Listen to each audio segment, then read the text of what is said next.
Mimi ni mtu naamini Mungu. Na I have no apologies to make.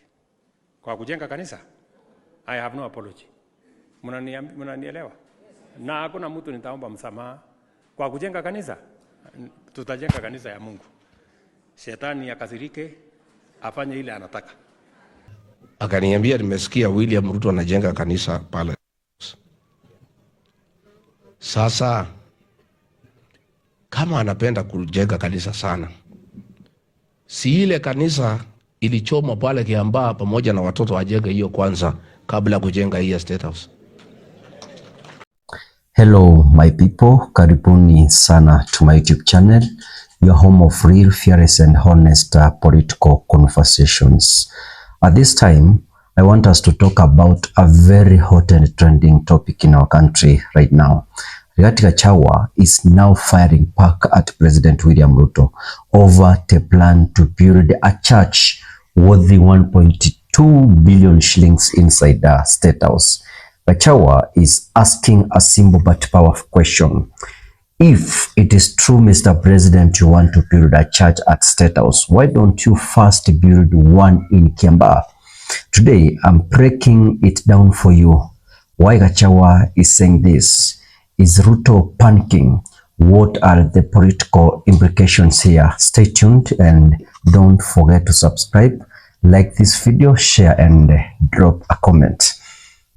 I want to start this from in a strategic way, and why this message is strategic. Gachagua is now speaking more boldly than ever.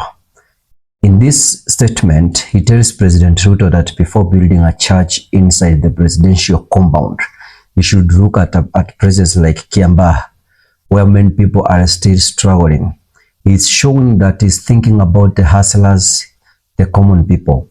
And his tone is not disrespectful, but very strategic. He's growing his brand slowly by speaking on real issues, and many Kenyans are now listening to Gachagua more than before. So, what exactly is the issue? President Ruto has announced that he's planning to build a church worth 1.2 billion shillings at the State House. The reason being given is security and spiritual need, but many Kenyans are angry. They are asking, why spend so much money while people are angry? Why focus on luxury church when hospitals, schools and jobs are suffering? Those are the questions Kenyans are asking. The economy is very hard. Unga expensive, taxes are rising, people are losing hope. So when they hear about a billion shilling church, it feels like insulting the suffering public. And I did this video today morning, and I explained why it is difficult for the president to build a church worth 1.2 billion. Even I broke it down and told you that the president can save more than 70 years from his salary to get 1.2 billion. Now, state of security, does it make sense? Let us be real, ladies and gentlemen. State House is already one of the most secure places in Kenya. It has armed forces, CCTV, and strict control. It's not a place you can just walk into. So why do we need to build a church there for safety? And another thing, President Ruto is always moving from one church to another every weekend, especially during campaigns. So now we ask, who will actually use the State House church? Is it for worship or for political power games? Now, Gachagua's calculated moves. I've told you that Gachagua nowadays is very smart. Gachagua is not just speaking. He's making political moves. After being sidelined by President Ruto in a circle, he's now coming quick, slowly and very wise.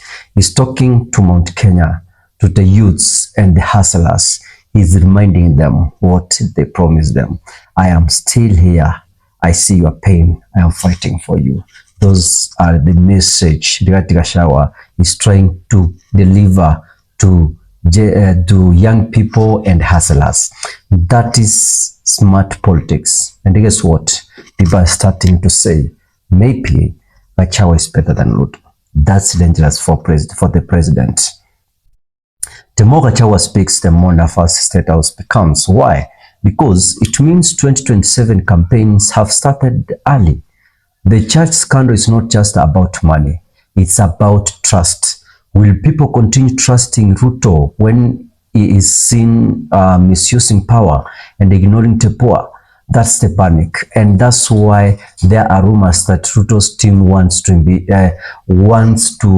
remove Mutahi Kagwe from office, because Mutahi Kagwe has started defending youths of this country. And the one thing you have to understand in this government is that once you say the truth, they'll kick you out.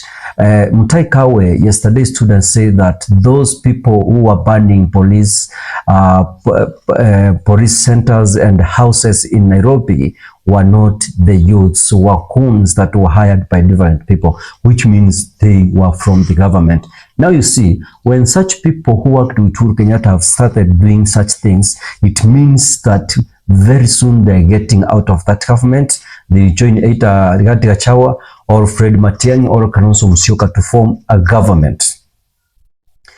Why right now the president wants to build a church? And that's what Gachagua has hit back, saying that the president needs to look at Kiamba, the church that was planned so many years back, to build that church, and they can go there and worship. Why build a church in State House? Why nobody is allowed to go at State House? Let us also be careful. Mixing religion and politics can be dangerous.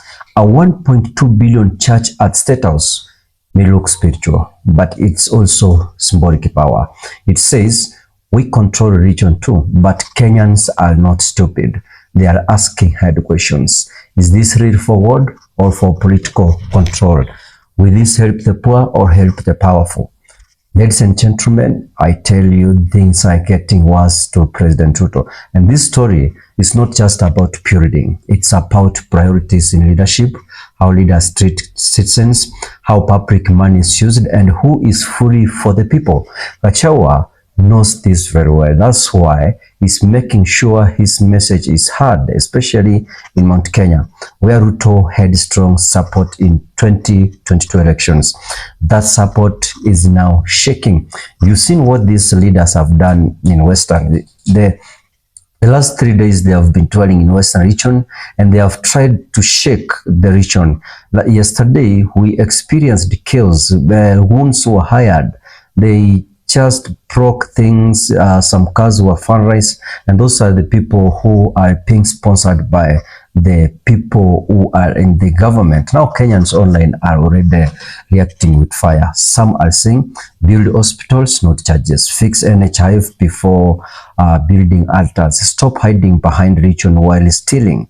Others are also praising Gachagua. Finally, someone is speaking sense. Gachagua is the new voice of reason. This is how a storm begins. It may look small now, but politically it is growing fast. Ladies and gentlemen, to end this video, I want to ask you a few questions. Gachagua is rising with wisdom and strategy. Ruto's church project is causing political and public tension. 2027 politics has already started. The people are watching very closely. So what do you think? Is Gachagua outshining Ruto? Should we build a 1.2 billion church in State House? Who are you supporting between the two? Ladies and gentlemen, thank you so much for watching this up to the end. We bring you real, raw, and bold analysis. If you love the truth, this is your home. Don't forget to subscribe, hit the like button, and share this video with others. See you in the next fire episode. I'm Darmas, and this is DMTV Kenya, your voice, your power. Mungu awabariki nyote. Asanteni sana.